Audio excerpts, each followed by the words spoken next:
This episode contains discussions surrounding mental health.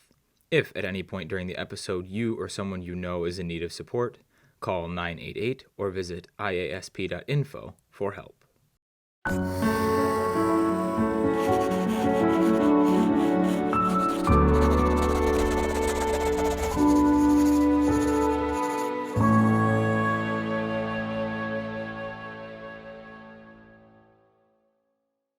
Hello again, everyone. Welcome back to another episode of the Make Mental podcast. We thank you for tuning in with us every single week.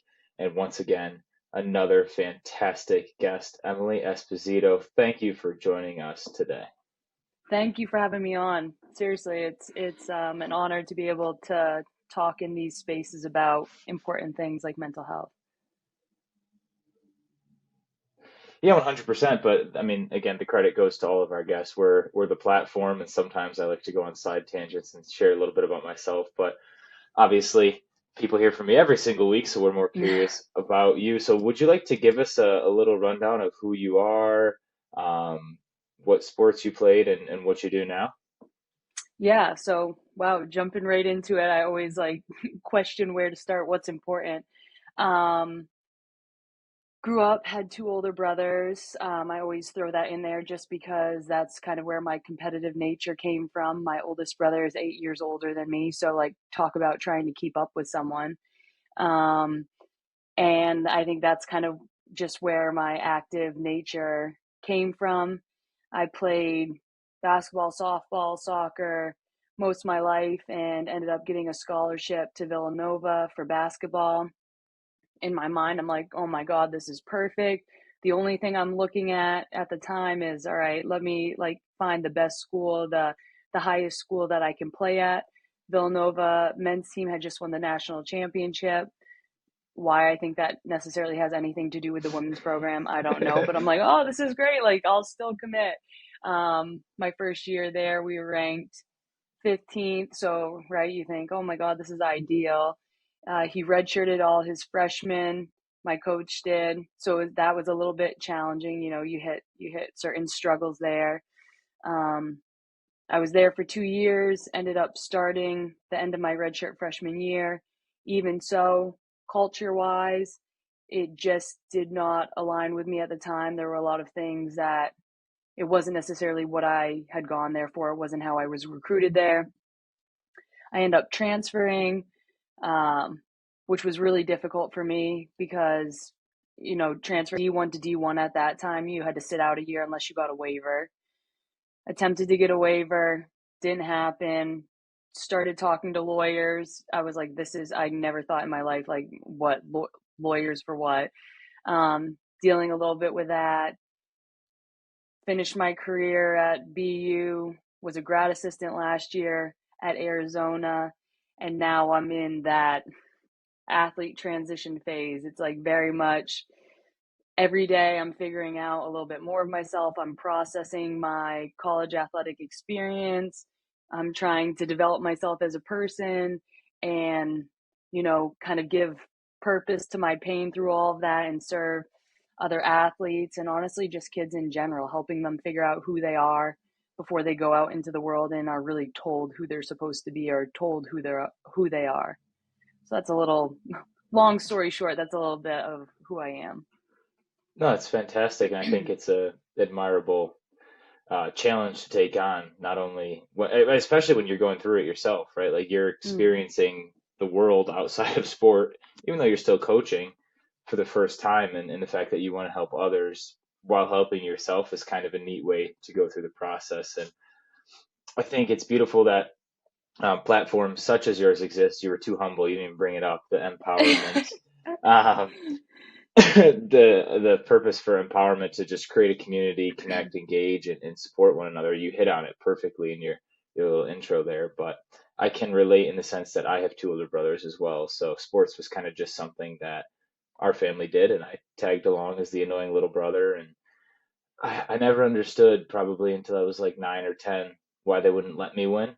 But then when I go back to play at my own age group, I was doing fine. So I could take the anger every once in a while. But um, yeah, empowerment for you. when was this created? Was it a side effect of anything in your life? Was it something you always wanted to do? I'm always interested on not just why people start their communities, but how it all Hmm. came about. Yeah, it's interesting. My dream, like I always had this mindset of, right, like I'm in athletics and I'm in college athletics, and then it just seems so natural to, okay, now you become a coach, right? Like that easy transition. It's still a very similar lifestyle, and I was so gung ho on that. And then being in the environments I was in, I saw how business oriented it was, and I had lost a lot of love for the game at the end of my experience. And I was just like, I don't think if I were to jump into coaching right away that I'd be doing it for the right reasons. Like I think I'm still a little scarred from certain things that have happened, and I know that I need to like become a better person, kind of remove myself and find the joy in the reason that I wanted to get back into it. With that being said, empowerment was never at the forefront of my mind. It was never really a thought until 2021. I mean, geez, COVID gave us so much time to think that like you're just sitting there kind of like ruminating on your thoughts. And okay, like now it's like you're forced to process, at least for me. I'm such an overthinker and reflector that it's like, okay, what am I going through? What are we experiencing? And for the first half of my career, I, you know, struggled, had gone through like depression, and it was easiest for me to put myself on autopilot, right? Just to get through the day to day things. Um, and so it really started as in one of my communications classes, they were like, all right, like just write a blog. You can write it about anything. I just want blog pieces and you to kind of be able to build on them or have like a similar topic. You just touch on it from different perspectives. And what does like every athlete do, right? You write about your experience, you write about like your sport in athletics. And I'm like, oh, of course, that's the first thing I look to. And so he's like, okay, just like create a little website. It doesn't have to be official. I went on Wix and I'm like, I don't even know how to like operate this thing. So I'm like typing it and it just looks like a pages document. Of course, my teammates were like hounding me on that. And it just turned into my experience. Like it became very therapeutic. They talk about how great journaling is, right? Like you get to just write down your thoughts and get them out of your head and onto paper or onto a Word document. And that's kind of what it did for me. And I handed it over to a teammate before I turned it in, and I just wanted her to check grammar. And she's looking through it and she's like, Emily, you should like think about sharing these like as an actual blog. Like I think this could help people. Like I know I relate to certain things that, I never really even thought about and how it affected me. And so sure enough, I was like, okay, maybe she's just saying that, like she's a teammate who I'm close with. So I gave it to another teammate. I'm like, hey, do you mind just like checking over this? Said the same thing. And I'm like, wow, okay, maybe there is a need for this. Like we're so used to connecting on, at least for teammates, right? Like you guys are forced to become close because you're with each other all the time. And, and then you get close with people who play sports. Like all my teammates I'm still pretty close with. And then I was like, okay, but what about like people outside, right? Like people in different sports, people on like the men's basketball team, or heck, even on the tennis team, whatever sport it may be. Like college athletics is such a niche group that only we really understand the ins and outs of like the struggles, the frustrations, so, like often feeling treated like a commodity or not feeling heard on the mental health aspect. And I mean, one of my coaches one time, she's like, well, I told you, just like go to behavioral health, just like go see them. And I'm like, this is during COVID. And I'm like, excuse me, ma'am, there's a 6 month wait period. What do you want me to do? I've tried to like go see behavioral health. So again, long story short, it was um, kind of like I fell into it and started to find my purpose along the way. From the blog, it turned more into a website. From the website, I wanted to like attack it from every different angle. So I'm like, oh my God, I could do mindset training. I could do one-on-one training to build their confidence and their skills. I could have podcasts. I could keep writing my blogs. And So it really turned into all these different things that I thought people could use. And so that's kind of how it's developed. And now it's about, all right, this is a lot for one person. So how can I branch out and connect and build this so that we can help as many people as possible?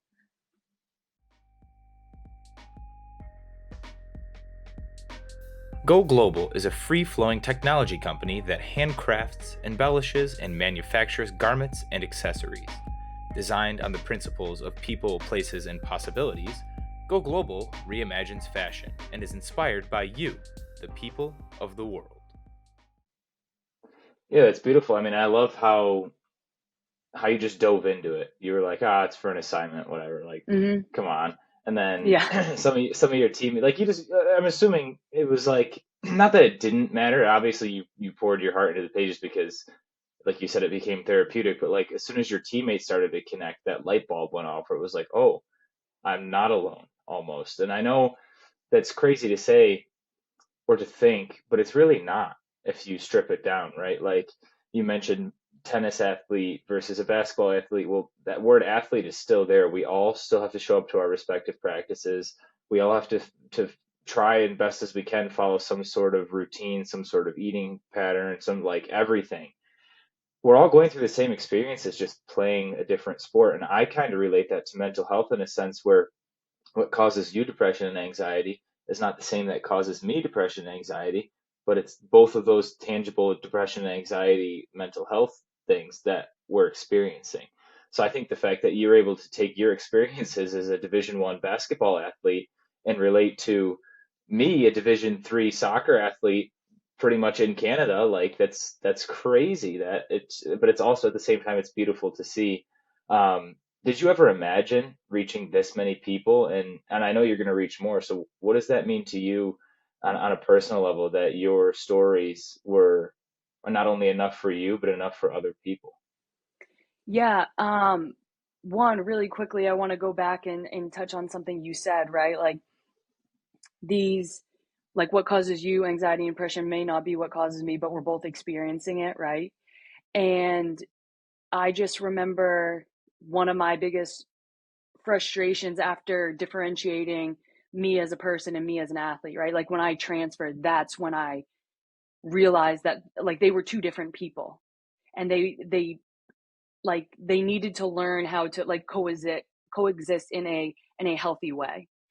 And I say that because I was so mad when people like in high school, or even like I'd go away to college and then come back and it's like, oh, you're Emily Esposito, the basketball player, or you're Espo, the basketball player. And in my head, I was like, I mean, out loud, I was like, yeah.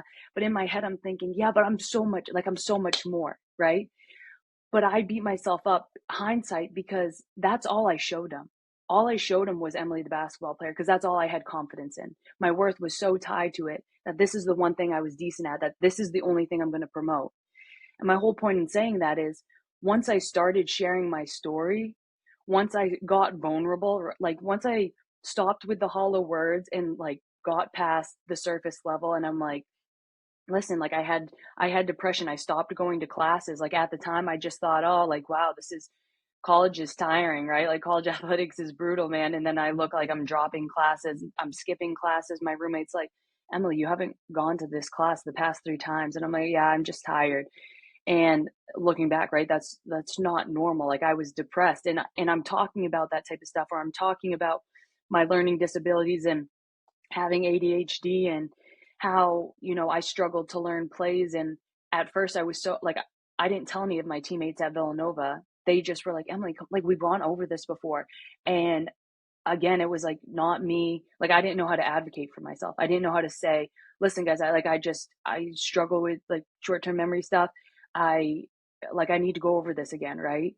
And I say all that to say like the amount of genuine connections and the amount of connections in general that I've made through being vulnerable and sharing all the stuff that I think is ugly or bad or are like my weak points. Like those are where genuine connections are made, right? Like we all have those moments. Yet I think that athlete in us, right? Like you're praised for holding up a trophy. That's when you're noticed, that's when you're recognized, not necessarily when you're like down in the dumps struggling. And so I just say that to bring it around to your point of like sharing my story. The greatest part of it has been connecting with genuine people who I try and think like, okay, what would I have wanted to hear in this situation, or how can I help this person, or make it a situation where they aren't going through exactly what I went through, because maybe I give them a piece of advice, or I'm at least there to support them, right? I always say to the kids I work with, not everything is a problem to be solved, but it's a situation to be managed. Meaning sometimes people just need support. They just need a friend to listen to them. I don't need answers. I don't need you to fix my problems. I just need your presence. And I think we underestimate that. But I just wanted to touch on that because I thought that was awesome what you said and how you said it. Yeah, for sure. Thank you. I appreciate it. And I never thought of it in the context of me to me, like you brought it up, like Emily, Mm-hmm. the athlete versus Emily, the whatever. I mean, there's so many parts of you. You can't just you can line them all up and can compare them, which is sometimes fun, but sometimes destructive. I mean, that's a whole other episode in itself. But I never thought of it in the sense of me to me, where I think I just got so consumed in athletics and then eventually college athletics that I didn't even think there was another possibility for me. I to the point where I sent out 75 job applications to only college athletics, different positions, to all have them say no. And I am thinking that I just devoted my entire life to athletics. It's the Right? only You thing I was sacrifice good all at this. anymore, right? But it was like the best sacrifice I think I've ever made. Like Mm-hmm. sacrifice, I love that word, but at the same time, it's like I would do it again. I would send out those applications again if it meant I got to experience the things that I did with the teammates that I had. And, but in terms of me to me, it's like, okay, I'm so consumed in this one world, and for us, it's college athletics, that I got an internship in it for freshman year. I was lucky enough all the way up through my graduate year because COVID gave us all an extra year. Um, and I was so dead set. I went to NCAA forums. I was speaking on some of their like forums and stuff like. And then my job right now, I'm still a coach, but I think that's coming to a close for me. I think I'm ready to close that chapter. But my job right now is like at an accounting firm. Like I forgot that I enjoyed that part of myself until the part of myself that I enjoyed the most kind of ran its course, if that makes sense. Like I wasn't ready to just like shut out athletics, but I forgot that I loved business. I forgot that I was good at math. I mean, I genuinely forgot because I would just sit there and use the computer and just do the assignment to get it done so then I could go to practice or so that I could hang out with my teammates. Like everything was done for the love of my sport, that I forgot that I enjoyed other things. Mm-hmm. And I don't know if that sits with you at all because I mean, I'm sure it does. I'm curious of how that sits with you. Were you so engulfed in basketball that you forgot the parts of yourself that you loved? Yeah, no, absolutely. And I think for me, right, there was even less. Like it was my whole life, right? Like I there was like I for my learning disabilities, that's why like I didn't enjoy school. So like I always, and my mom was great about like, no, you just need to apply yourself. And I kept bringing up mom, like my middle brother, very smart, like we call him the brains of the family. But so for me, that wasn't my thing. So I was like, my thing is athletics. I am athletic. I'm good at basketball. So this is like my worth was tied to that, and my worth, more importantly, or I should say, more unfortunately, my worth was tied to every performance. So I was so inconsistent as a person, right? But like because I wasn't like, right, I didn't like numbers. I wasn't good at numbers. So the second time I went to therapy, I remember the therapist asking me, and I thought it was a trick question, which looking back, I'm like, oh my God, Emily, wow, we were really rock bottom. But he was like, so like, what are some hobbies you enjoy? And I'm sitting there and I'm like actually like pondering, like, Emily, this is not on a test. There's not a right answer, not a wrong, like answer the question. And I'm like, I don't really know. Like I'm not really good at anything besides basketball. And I remember he took off his glasses, he put his pen in his notebook, and he said, Emily, I asked you what your hobbies are, what you enjoy to do, not what you're good at. He goes, and how are you going to get good at things if you never start? And it was like a complete, as simple and as logical as that sounds, right? It sounds like, that's Emily, that's common sense. But at the time, your mind is so wrapped around this one way of thinking, right? For like everything you do, right? Your homework assignment, it's to get a good grade so that you can continue to participate in athletics. Like subconsciously, that's just how you think. And when I'm sitting there, he asked me again. He goes, "So like, what are things you want to learn about, or you want?" And I'm like, "Oh my God, I'd love to get into like photography or even staging houses." And I never like, yeah, I enjoyed like the HGTV shows, and like my dad's a carpenter, so like I worked with him when I was younger, and I'm like, "Oh, I like the staging or photography seemed cool to me." And it's like I had never experienced any of those things. So the first thing he told me, he goes, "Why don't you go out and buy a book and just buy a book on it?" And I'm not even saying you have to read it. Like, he goes, "Just invest in a different aspect of you." And like, again, it was like a light bulb moment of like, wow, it makes sense, right? I've invested so much time. No wonder I want this to work out. No wonder I have such high expectations of this. No wonder this is the only thing I'm focused on, because I've invested so much time. And it's like, yeah, but I need to invest in time as me as a person. Like, I need to develop myself and become a well-rounded person, which it leads me back to say, like, I think my story didn't work out at all like I had planned or hoped in order for me to become a well-rounded person. Like, I think I was just forced into it. And like, when you're in the midst of it, you're like, God, just give me a break. And when you're on the end of it, it's like, again, you look back, hindsight being 2020, and you're like, wow, I can't say that like my athletic career was a success in my like viewpoint, but I can sure say that I developed as a person. And at the end of the day, my goal was to become a better person, a better leader, and a better player, and in that order. And so, I can take that away and be proud. It doesn't mean everything I look back on I'm like fond of, but Empire Specialty Printing is a family owned and operated screen printing and promotional products company. ESP has been in business for over a decade by providing consistent and high quality service. Products include custom hoodies, shirts, hats, business supplies, and much, much more. Whether it's for a family party, school team, group, or corporate apparel, Empire Specialty Printing has what you need to get the ball rolling. Yeah, and I think that's how it goes, right? Like it doesn't matter athletics or not. Like you're not going to be proud of every single decision or mm-hmm, outcome or even success or failure that you have. Like that's just the way it goes, and that's a hard concept to grasp in itself, especially for athletes who are used to very performance-based metrics, like you said. Um, and you almost have to train your brain to forget about performance-based metrics when you're doing things that you enjoy. And I struggle with that still on everything. And it's funny because in my new job, my boss, I'm used to like a fast-paced environment. Anyone that knows athletics knows it's extremely fast, whether it's on the business side or the athletic side. Like you transfer and your name's off the locker within 20 yep, minutes and someone else's mm-hmm, name is there. Like coaches know, they can sense sometimes when you want to transfer. So they yeah, have to do their job too, right? Like they have to keep up right, with the environment. So, but that being said, you almost have to trick your brain to be like, okay, everything I do doesn't have to be performance based, but I can still do it to the best of my ability. Like to get to my point in my job right now, like I'm so used to like get one task, go to the next, get one task, go to the next, get one task, go to the next, that like it's not necessary. Like yes, I'm getting paid, so I still want to do it to the best of my ability, and I want to get it done as fast as possible to not waste company money. But like this company promotes health and well-being as well as getting the job done. Like they don't want you to sit at your hour or your desk for 9 hours a day, never take a lap, never say hi to the person next. Like they don't want to produce robots. They want to produce right, quality people.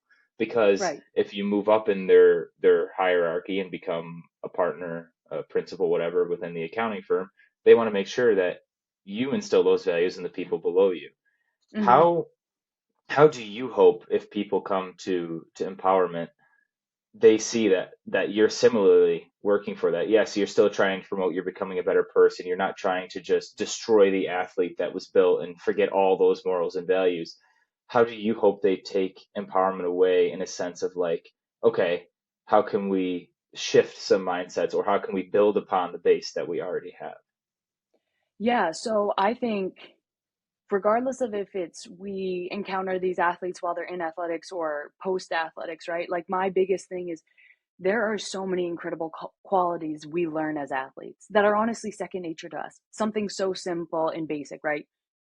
Working in a team. As athletes, we're like, yes, like we literally play on a team. What do you mean like working in a team when you're in like the corporate America and whatever else? And it's like, guys, some people have never played sports or been part of a team. They don't know how to like together and problem solve in a group. Like that is a great quality. So embrace that, right? And carry that forward and highlight that skill set that you have. At the same time, I think there is a, a decent amount of things that we have to unlearn as athletes, right? And I think empowerment is about differentiating the two. So it's like finding what to keep and what benefits us post athletics, and honestly even while we're in it. And then okay, what are certain mindsets that are unhealthy for us to keep with us, right? Like no, we're trying to, like, athletics isn't a longevity like thing for a reason, right? Like you even think professional athletes, like your body can't take it, and a lot of people, it's like mental burnout before physical. There's a reason, right? It's not sustainable. So what are the things that we have to unlearn as we transition? And I always bring this point up that I think we forget is I get that the colleges and the programs are, or the coaches are trying to promote a certain program and a culture. And I completely understand that. But I think a lot of times we are bred to say PC answers, and we're told where to be, when to be there, how to dress, what to eat. When I was at Villanova, it's what classes to take. So it's not even what I want to take. It's what works around my basketball schedule, right? So you're told all these things, and subconsciously, like, yeah, you're just going with it because you're told what to do. You start to forget part, like, right, to what you were saying, you forget parts of who you are. You start to lose your opinion without even realizing it, or you're like, where does my opinion even come into play? Like my individuality, like where does that fit in all of this? And so as empowerment, like we try and do this with athletes beforehand, so they have an easier time going through. But like we try to pull that voice back out of you post athletics. Like I think it is something that becomes so suppressed. You're taught how to act, like all those things that I said prior, and so you forget who you are and what's important to you. Like I've done workshops with athletes, and I'm like, write down 5 standards that you have for yourself. And they're like, can you give me an example? Like what do you mean like standard? And I'm like, you've never been asked, like you've never thought of this, you've never been asked this question before, and it is so foreign. So I forced, it sounds bad when I say forced, but I did this with younger kids because it goes back to what I said earlier about I want them to know like their morals, their values, their ethics, what they stand for, and so that they can have confidence, like, no, I know who I am, I know what's important to me.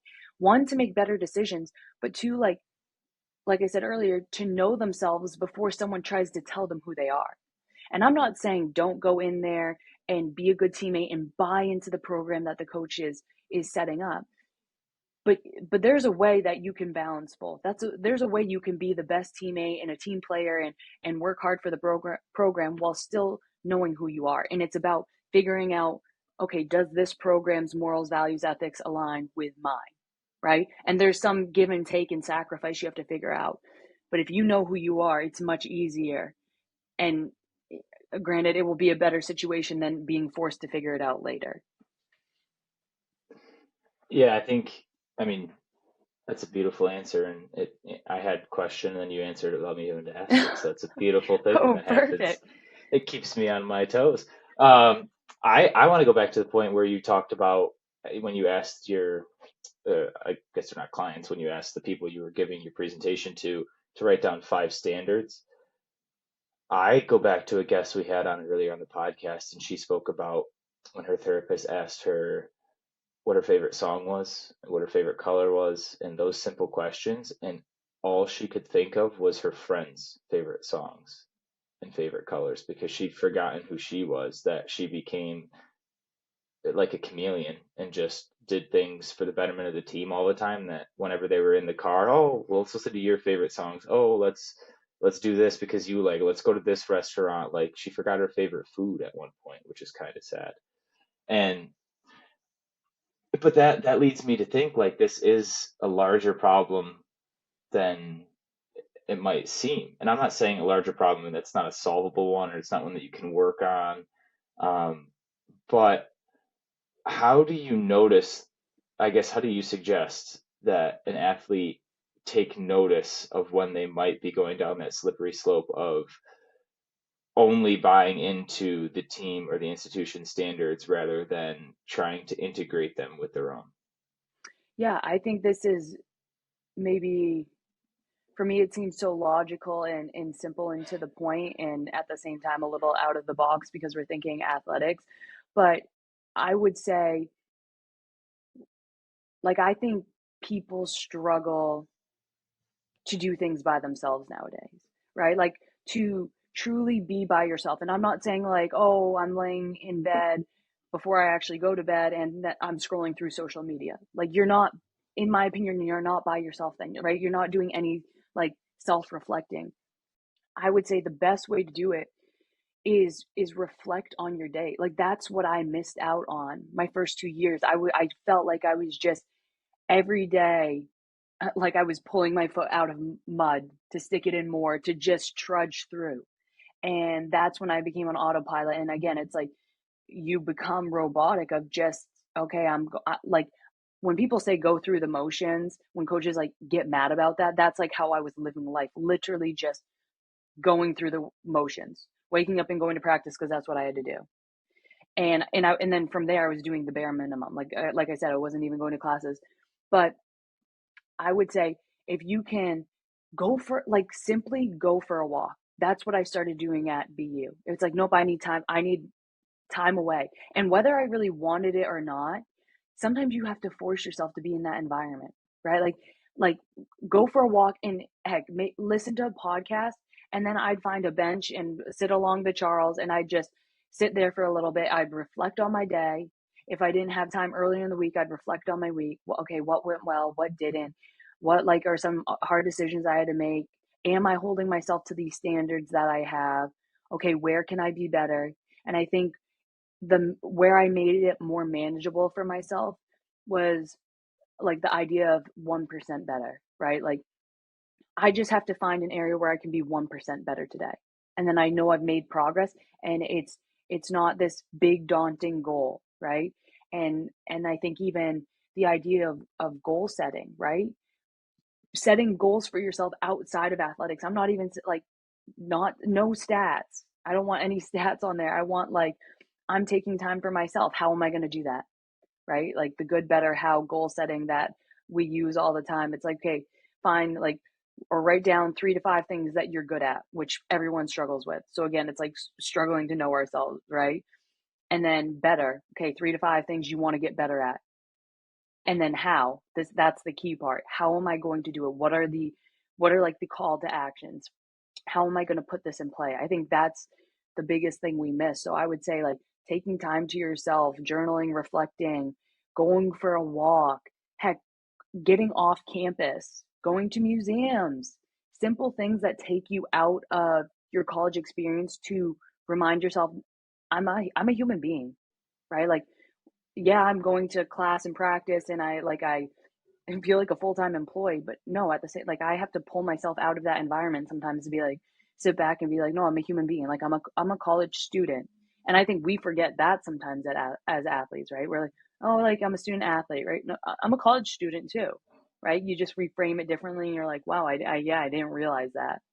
Um, but those are some of the things that I used along the way to just like check in with myself and make sure I was on track and like reminding myself who I was. Need a tow? Top Shot Transport is the place to go. From cars to machinery, heavy equipment to general freight, Top Shot Transport will give you the best rate. Top Shot Transport is fully licensed and ready to tow your stuff anywhere. Email topshottransport1@gmail.com for more information. Yeah, I appreciate those suggestions too, because I find that myself and a lot of my friends struggle to just put our phone down sometimes. And I've gotten a lot better than that at that. But like I feel like even at not necessarily at work, but like during my break or during lunch, like I'll watch a video instead of just like exist for a minute when I'm staring at a computer all day long. Like it's so easy to be connected with whoever you want, which is wonderful. Like that's one of the best parts about technology is you never have to be alone. But like you said, then you forget how to be alone, right? I think one of the things I like to do is just drive to the grocery store and go get a piece of candy, or like I just indulge in a soda every once in a while, and then just it's a couple bucks. It's not going to break the bank for me. And I just have a quick conversation with the cashier. Always make it a goal to just try and make them smile, because when I see like I don't know, I think there is some psychological aspect. When you see someone smile, it releases some hormones where you want to smile. So my goal is to try and make someone smile, whether I'm the butt of the joke or not. Like as long as they're smiling, that's enough for me to go back. But that's how I take my breaks. Like on the way home from work, I'll just stop at the store, go get something for a couple bucks, and then come home, or pick up a Dunkin' coffee for someone at home. Like just those small acts of kindness where it does take you away from the the routine that we sometimes fall into without even remembering, like you mentioned, like the roboticness you alluded to. Um,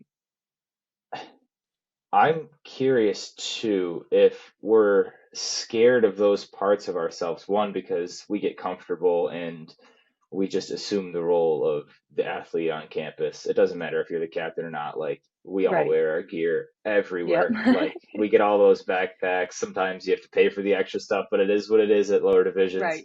Um, but it is the coolest feeling in the world. Like when I got my car off campus, I would pull up to the library. I'd get out just decked out in my full soccer gear, and everyone would come and be like, "Oh my God, I watched the game! Like, so it was awesome. That was so good." But like, it feels good every time you hear it. Like you don't want to stop, but you don't, like you said, you don't hear anything about it's about like, "Oh my gosh, congrats, you passed the test," or like, Yeah. "Hey, that was so cool to see you watching another athlete play," or stuff like that.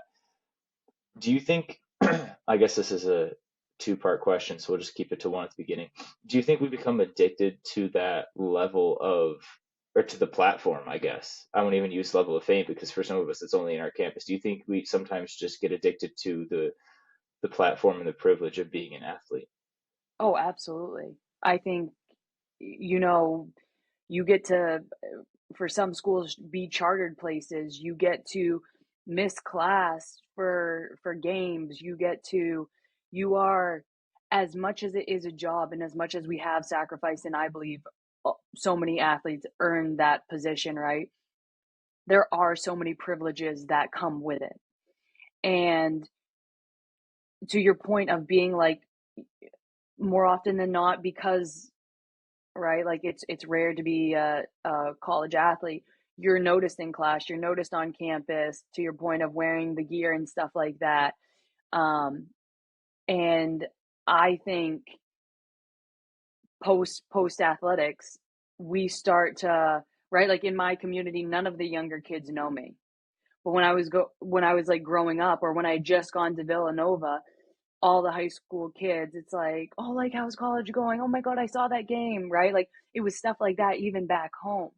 And it's like, then you come back home and it's like, the only people that really know you are parents. And so I think there is something to be said that we crave that notoriety, whether we realize it or not. I think we've been used to it our whole lives, right? Because you don't just get to play in college athletics just because like you were okay at sports. No, you were noticed. You were like picked out of a crowd to go and play for this school. So you had to have been good in your community, and people definitely recognized you.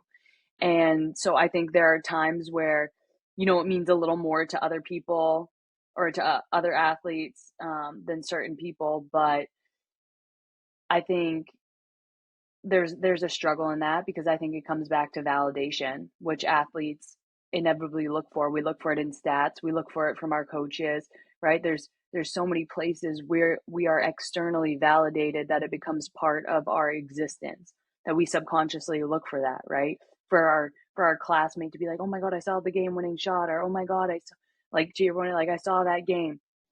And it's never of like, oh my God, you killed that, like you crushed that exam that like you were studying for hours and hours. And maybe occasionally like the teammates will ask because they'll probably be studying with you. But it's the aspect of validation that I think we need to become more aware of, that we're always looking for it. And okay, how can we validate ourselves? Yeah, and I appreciate that answer too because it kind of brought up an idea for me of I guess I didn't even realize like since the moment you can step on the field or the court or the pool or whatever surface your sport is on, um, there's a crowd, right? Whether it's Mm-hmm. just mom and dad, whether it's mom, dad, grandma, and grandpa when you're first starting off, brothers, sisters, like whether you're in the crowd doing it for your siblings, like if you score a goal, make a save, crush a time, make a basket, like someone's gonna cheer for you, Right. like at least one person, like that's an awesome Mm-hmm. feeling. Or if you miss, the crowd goes like, "Oh," and you don't want that to happen again. Like, Right. and I noticed though when I play, like I don't even realize the crowd is there anymore. Like I'm just Mm-hmm. so in touch with the sport. But it's when the game's over and you look over and you're just like, "Holy crap, there's that many people that just watched that happen, whether it was good or bad." And Right. again, that can reinforce the negative or the positive self-talk, that can Mm-hmm. reinforce the knowing who I am or how the heck did I miss that? I don't even know who I am anymore. Like I used to make that. Right. How it is such a tightrope of how to handle that pressure. And I Mm-hmm. argue no one does it better than athletes, but I also argue no one does it worse than athletes. Yeah. Let's exist here for a moment. What are your thoughts on the pressures that we ultimately choose to put ourselves in? I mean, I think going back to being noticed, to being watched, to having eyes on us all the time, right? We are under this microscope. So there is this pressure of how we carry ourselves. I think, I always go back to, um, what was it, a 2, 3 month span when I think it was 4 or 5 female athletes took their lives, right? And you think of the amount of pressure that they were under. And you were like, okay, if they just weren't in that environment where so much pressure was on them, like would things have been different? And granted, those questions are difficult, but to a certain extent, like I'd argue yes, right? Like athletes are already, a majority I would say, are already perfectionists, and I think like most people would agree with that. um and that's really tough. Like we brag about that, but I don't think we understand how detrimental that is to our psyche and our mental health. um the thing I always revert back to is, one of my coaches said it to me, when you are struggling with that pressure, right? We're always the first, like the internal dialogue is unreal that we have. And what you were saying earlier, like the good or the bad, right? You hear the applause or the boos or whatever it may be. And it's like, but are you internally feeding into that? Like, oh my God, I missed that layup. Like we've done this how many times? And my coach sat with me and she's like, Emily, like I can just tell you're down, like you're so hard on yourself. What are you thinking? And in my mind, I'm thinking, oh my God, yeah, that's exactly right. I am hard on myself and that's a good thing. Right. But it was to a fault. And so she was like, okay, well, like, what were some of the things you're saying to yourself? And I'm like, Emily, I can't believe you, like, how would you miss that? Like, you've done this for how long? Are you kidding me right now? Like, you suck today. And she stopped me right there and she goes, Emily, I want you to think of your best friend. I'm like, okay, got it. She goes, would you say any of what you just said to yourself to your best friend? And I said, no, absolutely not. That'd be so wrong. And she's like, but you'd say it to yourself. And I'm like, yeah, but like she's my best friend, and like I would probably know, like she gave her best effort, and like, right, I'm arguing for her. And she was like, so are you saying you didn't give your best effort? I'm like, no, I am, but, and I'm like, I can't. And for me, I'm trying to find my way around this as like I'm stumbling over my words. And she goes, Emily, my point is your internal dialogue needs to be like what you would say to your best friend. She goes, you'd hold your best friend accountable. And I'm like, yeah. And she goes, and that's all you need to do. You don't need to beat your best friend down, right? Because then your relationship is not going to be good. she was like, Emily, you talk to yourself. Would you want to be in a relationship with yourself? And I'm like, and first of all, I'd never even thought of anything of that aspect. I'm like, what do you mean? And then I'm like thinking back to like the things I say and how I talk to myself. And I'm like, yeah, probably not. And she's like, exactly. So start thinking about like, you like should be your own best friend, right? You spend all your time with yourself. You like know yourself the best, and you're talking to yourself this way. And again, it was that mental shift of like, sometimes you really do have to take it out of context and be like, okay, think of how you would talk to your best friend. And I'm like, wow, yeah, if I talk to my best friend the way I talk to myself, I wouldn't have a best friend. And it's like, okay, so why do you talk to yourself that way? And it's like, again, it's so simple to think about now, and it's like, Emily, that makes sense. But when you're in the moment, you're like, I never thought of it that way. I never thought of separating the two. So again, back to your question of pressure, I think if our internal dialogue can be better, I think if we can, you know, I think we see when coaches say like, oh, they're so hard on themselves, like we see that as a little bit of like a medal of honor, right? And it's like, yeah, in some ways it's like, yeah, you hold yourself accountable, but like, is it to a fault? Are you like belittling yourself? Are you like degrading yourself? Are you saying awful things about yourself? Because that's not honorable. You need to treat yourself better than that. Because I can assure you, when you don't have all these external validations post athletics, and you're still talking to yourself that way, you're going to be in a much deeper hole than just like, oh, why can't I make a layup? Hmm. Yeah, I appreciate the honesty and the answer too. I think well, first of all, self-care isn't selfish. That's something I've started to tell Mm. myself because that is a people pleaser and an extrovert. That's hard to come by. But for anyone who needs to hear it, self-care is not selfish. And you're Mm-hmm. right, that does start with internal dialogue. That does start with self-evaluation and just if you are someone who does hold yourself accountable to that high of a standard, why don't you do that for your mental and physical health? Can you flip that to be the new conversation you have with yourself, right? If you, like you said, if you miss that layup and you're like, dang it, I'm going to stay after practice and take 100 more of those so I don't do it again. Okay, stay after practice if that's what you want to do. But then after that, or during those layups, remind yourself, like, okay, I do know how to make these. Missing one is, I'll get another chance. Like, and if it was your last chance, like you have so much more to look forward to than just that last lap. That happened to me. I took a PK in my last game, knowing my stats. I was 19 for 20 on my penalty kicks throughout my career, and I missed my last one ever. And it haunted me for so long. It still kind of does, probably, otherwise I wouldn't bring it back up. But um, I learned to just be okay with it. Like I've taken a PK on that goalkeeper like 4 times. He knew right where I was going, but I was so confident that he thought I was going the other way. Like it's just there's so many scenarios that are out of your control in sports that maybe you weren't supposed to make that layup. I mean, not to keep going on my PKs, but like if I switched sides, we still were down like 3 goals. Like I wasn't going to win the game by that one shot, right? And if you miss if and to get back to your layup reference, if you miss that one layup, well, did one of your teammates not play defense very well the play before? Like there's so many things that happen in sports that lead up to that one moment that is so crucial to yours that chances are it's not completely your fault.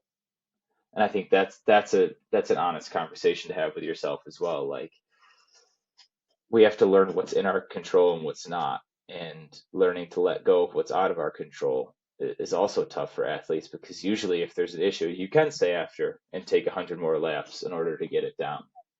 But you can still do that in life too, right? I mean, theoretically speaking, everyone's life does come to an end, but 99.9% of college athletes, when they're done with their career, we get another day to wake up tomorrow, which is, I mean, you can't take that for granted, obviously, but you can get up again tomorrow and try again with your mental health. You could try again with your physical health. You just got to keep pushing forward, like you did for your sport for so many years. You know, that's how I like to look at it. And it's again, it's another fine line between like mental toughness and mental resilience and all those positive traits we have that can sometimes turn negative as athletes. I I want to ask you though, I guess personally about therapy. I know it's a little hard Mm-hmm. transition, but that's something that has changed my life for the better in I mean, 100 different ways. I still go. I actually just had a therapy session this morning, um, and it was a tough one. Not all of them are super hard. Not all of them are Yep. super deep. Like uh, one time we talked about what I was eating for lunch. Like it was just a fluff one, right? Because you can't. Not every practice is a running practice. Like you're not just going Right. to do fitness every practice, right? Sometimes you can Hmm. play fun games or scrimmage, but for you in therapy, what did that mean to you? And I guess we can start there. What was therapy to you? Yeah, I mean, at the start of it, right? Like having two older brothers, my mom is an ICU nurse, so like I bring that into play because she has such great perspective, right? Like she's seen horrible, horrible things, and she's yet one of the most optimistic people and happy-go-lucky people. And so having two older brothers, right? And I hate to stereotype this, but like at least what I know from my older brothers, like they like it's not like they talk much about feelings, right? And they aren't very open. And I remember like even the first time, like my middle brother had gone on medication but never really talked about his struggles with mental health, and then I had gone on medication for it. And I remember my oldest brother being like, well, what's wrong with my siblings, right? And it's that immediate, like, you're already kind of on that train of like, what's wrong with me? Like I don't know why I'm feeling this way. Like I can't even like articulate it really. I'm just down. I'm tired. I don't feel like doing things. I don't have this like zest for life. And it was my college coach when I had first transferred to BU who really, really brought up even the thought of therapy, right? For me, it was like, no, like I need time to adjust. Like I'll figure things out and I'll get my life together. And I like, and my thing was like, I don't know, my saying was always like, no, I promise, like I'll get my shit together. And it's like that, but that's not why I'm telling, like, she's like, that's not why I'm telling you to go to therapy. I want you as like a person, I want you to be okay. And it's far beyond like the court and being ready to play there. Like, I want you to like be able to have honest conversations and feel like someone's supporting you in a non-biased way and someone who sees you besides just being an athlete. And so for me, therapy, like the very first time I went was hard. And it wasn't hard because it was opening up. It was hard because one, it was just like for me, I didn't really connect with the therapist. And I don't think people really talk about that much, right? Like not connecting with your therapist, like, oh, you're told to go. And then like usually everyone thinks like, oh, it just works out. And it's like, no, sometimes you just don't connect. And I remember the lady was like, wow, it sounds like you're going through some hard stuff. You should just, I mean, if this is really affecting you, she goes, take the semester off. And as an athlete, I look at her, I'm like, I'm on scholarship. That's not how it works. I got practice And tonight. yeah, exactly. And she's sitting there like crisscross applesauce in her wheelie chair, like taking notes. I'm like, okay, I can't even take this lady serious. And then the second time I went to this guy and just being able to talk to him, right? The, like, he wasn't framing things, like, he understood what athletics meant to me. But at the same time, it was like him forcing me to think in a much different way. And I think that's what therapy was to me, right? It was like forcing me to do the uncomfortable thinking that I needed to do, while also just being able to like almost, like, he didn't talk too much, and maybe it's I just talk too much, but it was like figuring out things on my own. And then he'd be like, well, what do you mean by that?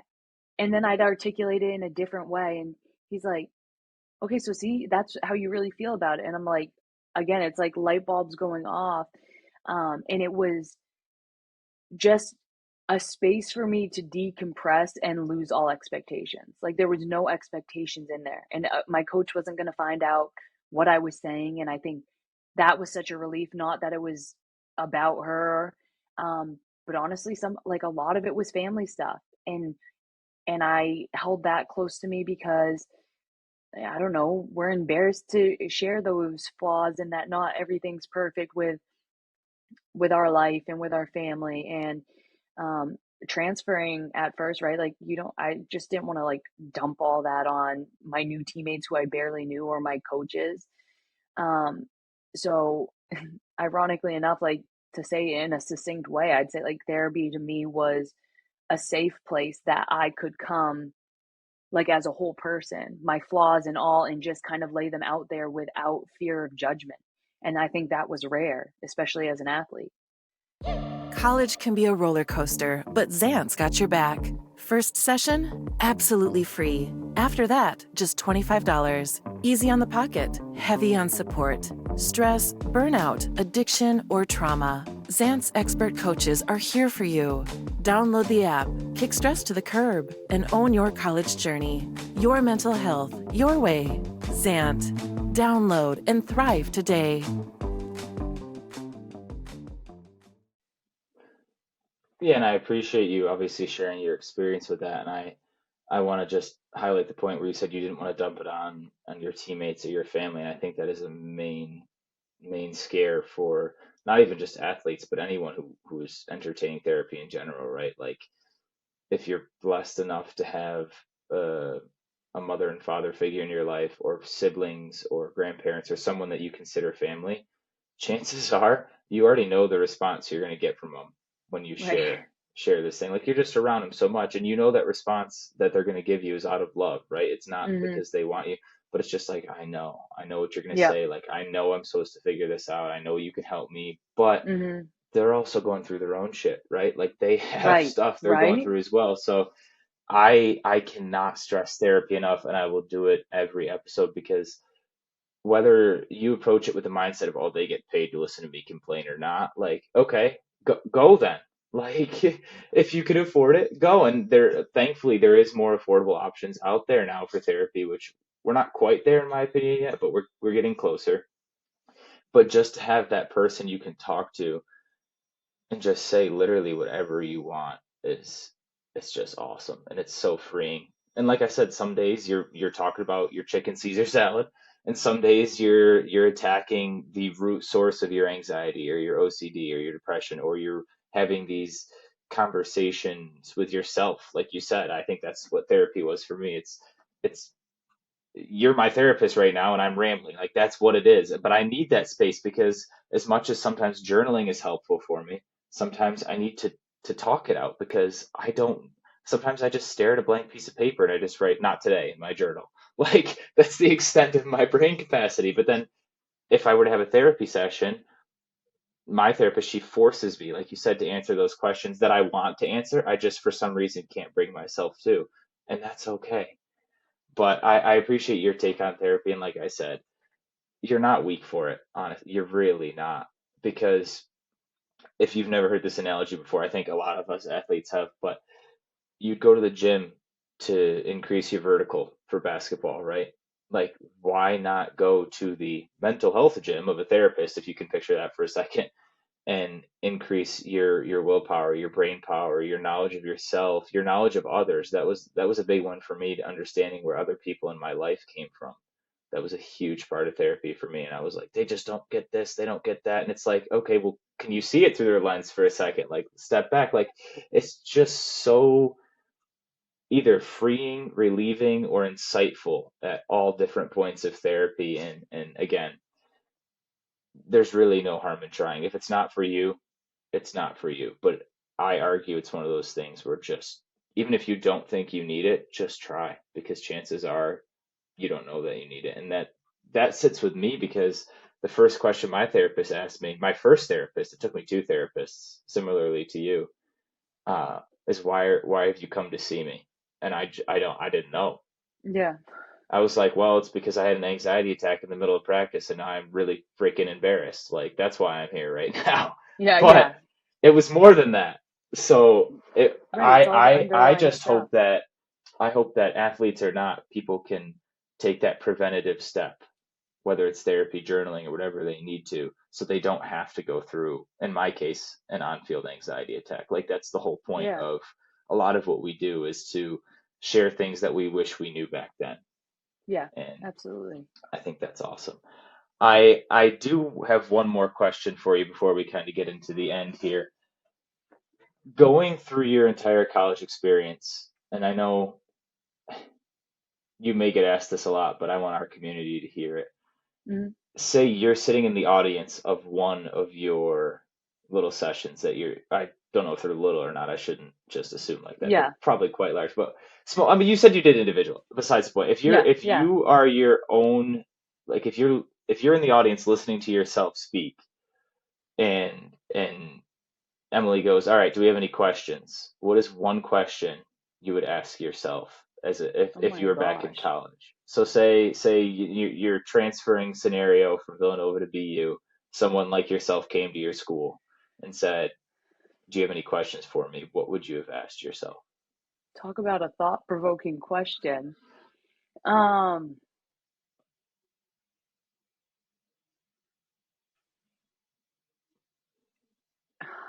it's so tough to even think of that because I was so fortunate to have a teammate, and I always, always, always give her credit because she is one of my closest friends to this day, but she was such a mentor, a role model, and a sounding board. Like it was like she was my therapist a little bit. Um, her wisdom is like second to none. But Jana Tucker was one of my teammates at Villanova, and when I was transferring, I'm like, how do I know? One of the questions like I asked is how do I know if I'm transferring for the right reasons? And like, I was being recruited by Duke, which is a higher level school, and then I was being recruited by like GW and BU, lower level schools, and I'm like I feel like I'm supposed to push myself, and I'm like I feel like I'm supposed to like pick the bigger school and sacrifice for this because yeah, I'd be further away from home, but like I want to become better and I want to develop, and I know I'd be uncomfortable there. And she she said it so clearly and so I don't know, just with ease and without hesitation. She goes, Emily, as athletes, we often think of like the greatest sacrifice always gets the greatest reward. She goes, like, your desire to mature and grow as a person is like innately in you. Like, that's part of you, right? Like, you always talk about that. And I'm like, okay.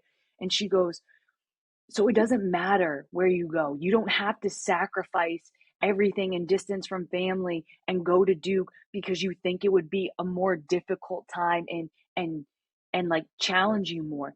She goes, because of your innate drive, you can go to BU, you can go to GW if you feel a connection there. She goes, we always think we have to sacrifice so much to get what we want. And is that the case in some aspects? Absolutely. But it doesn't have to be that way your whole entire life. Like, she goes, that's an exhausting way to live. And I'm like, and that's one of the reasons that I completely just like Duke even out of my options when transferring. And then I realized hindsight, like that's not even something that I wanted. I wanted that because I think people would be proud of that. I think people would think that's cool. I think people would be excited for me. And if people were in my position, that's what they'd want to choose because it's bigger and it's better and it's all this and that. And she was like, Emily, for what? What does that serve you? And I'm like, you're right. That has nothing to do with me. That has everything to do with them and their perception and their reality and how it affects them. So does it really answer your question? I don't know, but I think I've been fortunate enough to ask the questions that I've always wondered to incredibly wise and insightful people. So I don't think I can totally answer that question, but I know that one like stood out to me and has always been like one that I use for kids if they're transferring now. Yeah, no, definitely answered the question.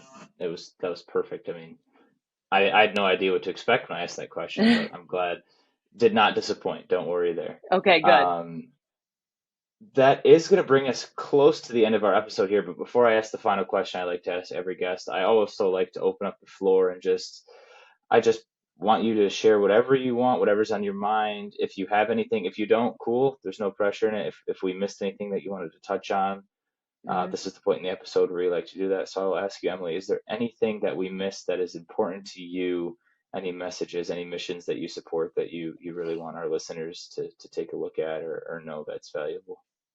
Yeah, honestly, one that I've been using with a lot of the student athletes I've been working with, and honestly, myself as of recently, is, like, we're always trying to become better, and we're always like, okay, if I can just do a little bit more, if I can. And I saw this video of, it's like, if I could just be like faster, if I can just be wiser, if I can just be whatever. It's like we're trying to our way to validation and all this and that. And then you get to the point of like, well, we're not the fastest, we're not the strongest, we're not the like prettiest, and it's all these different things. And it's like you're either erring or esting and never being like who you were created to be in your purpose.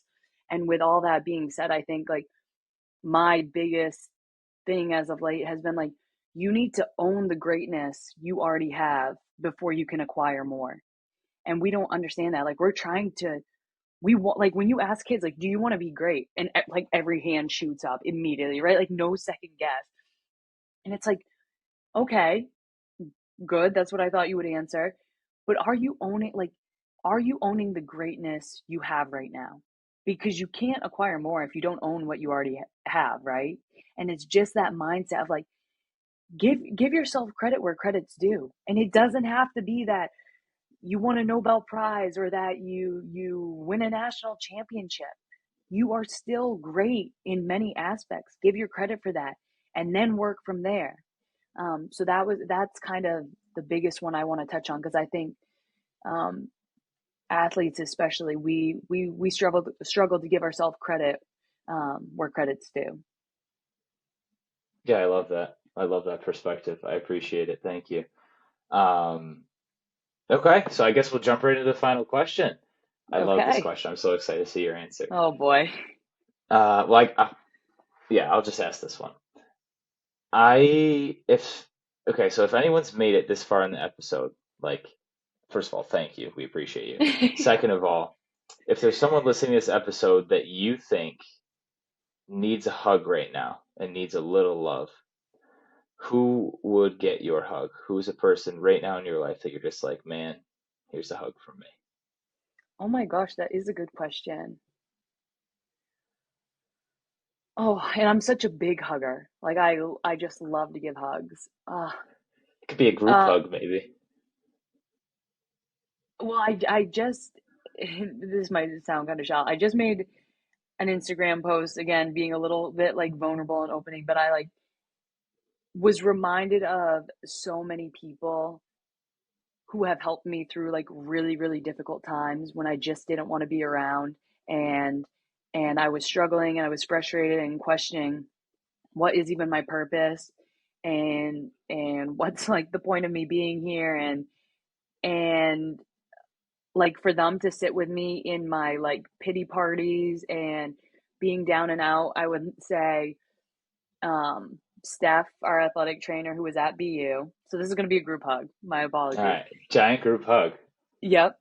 Steph, who was our athletic trainer at BU. Like, yes, an athletic trainer, right? They like tape you, they needle you, whatever you need. But she would literally be like, talk about promoting mental health, right? She's like, do you just need to go on a walk and talk? And I said, yeah, I just need out of this building. I need to go on a walk and talk. And that's what we do.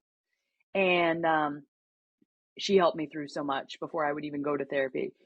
Dr. Green, who is like the head team physician, love that lady. Again, supported me through everything. Still talk to her.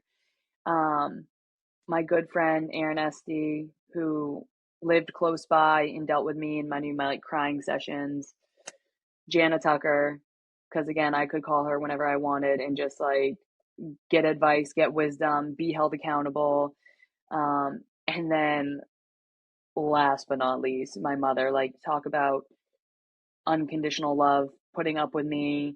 Um, may not always know the right things to say, but like, she is going to be there for me. Um, and I think honestly, at the end of the day, that's all we can ask for. Like, I'm such a big person on like connection, that fills my cup, and that like is something that like brings me so much joy, that these people saw me at my worst and embraced me, and like I'm so close to them because of it. So that would be my big group hug.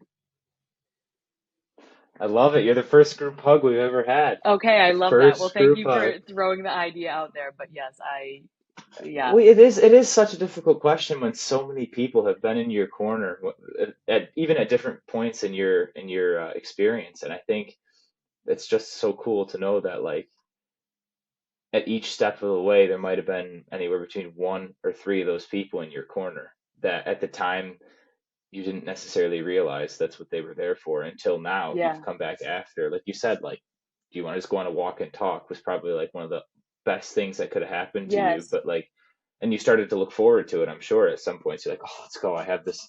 She'll go on a walk with me and just yeah, yeah, talk. exactly. And now you look back at it and you're like, man, like, what if I were to do that today? Like, let's just have one more walk and talk now. Like, that's such a cool Yeah, thing to see too. So I'm glad you got a group hug. I'm glad you didn't just choose one. Um, we're closing thank it though. you. You're the only group hug. No, I'm kidding. But again, thank you for listening to this episode of the Make Mental Podcast. I say it every time, and I also say that I say it every time because it is true. We have some of the most wonderful guests on this podcast. I'm so blessed to have this platform to be able to share these wonderful individual stories. And if you really appreciated what Emily had to say and you wanted to support her more, you can find her all over Instagram. And to find her website, you can Google her name. We'll spell it for you in the show notes, and I'll even throw the website in the show notes as well. So thank you again, Emily, for joining us on the Make Mental podcast. And I am so excited to see where your empowerment community takes you. Well, thank you for having me, and thank you for having this platform. I think it's huge, and um, just to be able to connect with a like-minded person and hear another perspective. And again, like the idea you're not alone. As much as this is for the viewers, I think I can speak and say it's therapeutic and helpful for me. So I really appreciate it as well. Yeah, I mean, it's therapeutic for me as well. This is like therapy session number 3 for me for the day. So we're all We therapied love out it. after this. But again, thank you so much, and we will see you in the next one.